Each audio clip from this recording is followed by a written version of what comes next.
নমস্কার সবাইকে, আশা করি সবাই খুব ভালো আছেন। আজকের টপিক হচ্ছে যুবসাথী। তো যুবসাথী প্রকল্পের অলরেডি ডিটেলস অনলাইনে অনেকে চেক করে ফেলেছেন, যারা চেক করেননি তাদের জন্য, আর যারা চেক করে ফেলেছেন তাদের জন্য ছোটো একটু তথ্যটা দিয়ে দিই। ভিডিওটা বেশি বড় করবো না।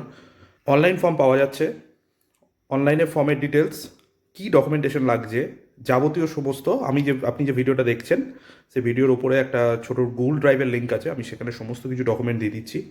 আপকামিং যদি কোনো ডকুমেন্ট আরও আমি পেয়ে থাকি আমি সেখানে পুট করে দেবো, সেখানে আপনি ফর্ম পেয়ে যাবেন। একটা ছোটো ডিটেলস আছে যেটা অ্যাড করেছিল গভর্নমেন্ট থেকে, সেই ডিটেলসটা ওখানে আছে।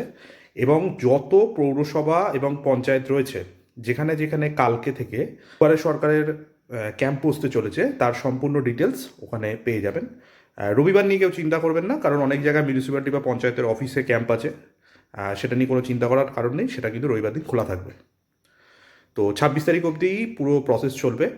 চেষ্টা করবেন অফলাইন সেখানে গিয়ে ডকুমেন্টগুলো, মানে যে ফর্মটা রয়েছে ফর্মটা কালেক্ট করে ডকুমেন্টগুলো সমেত অ্যাটাচ করে সম্পূর্ণরূপে জমা দেবেন। ছবি লাগছে একটা করে, সেটা হচ্ছে কালার ফটো অবশ্যই যেন হয়, এবং রিসেন্ট ফটোগ্রাফ। ব্যাঙ্ক অ্যাকাউন্টের ডিটেলস লাগছে, আধার কার্ড লাগছে, ভোটার কার্ড লাগছে। আর সব থেকে যেটা বড় জিনিস, যদি কোনো মানুষ, বিশেষ করে দেখলাম বেশ কিছু কোয়ারিজ আসছে, যে সমস্ত মানুষরা অন্য ভাতা নেন, মিনস লক্ষ্মীর ভাণ্ডার, মিনস প্রতিবন্ধী ভাতাটা আমি সঠিক বলতে পারছি না, কারণ প্রতিবন্ধী ভাতাটার ব্যাপারে আমি সঠিক জানি না, তো না জেনে কোনো কিছু বলাটা ঠিক না। আর এগুলো ছাড়া যারা স্কলারশিপ পাচ্ছেন, কলেজে পড়ছেন, এই ধরনের মানুষগুলো কিন্তু এই প্রকল্পের জন্য এলিজিবল নন। ঠিক আছে?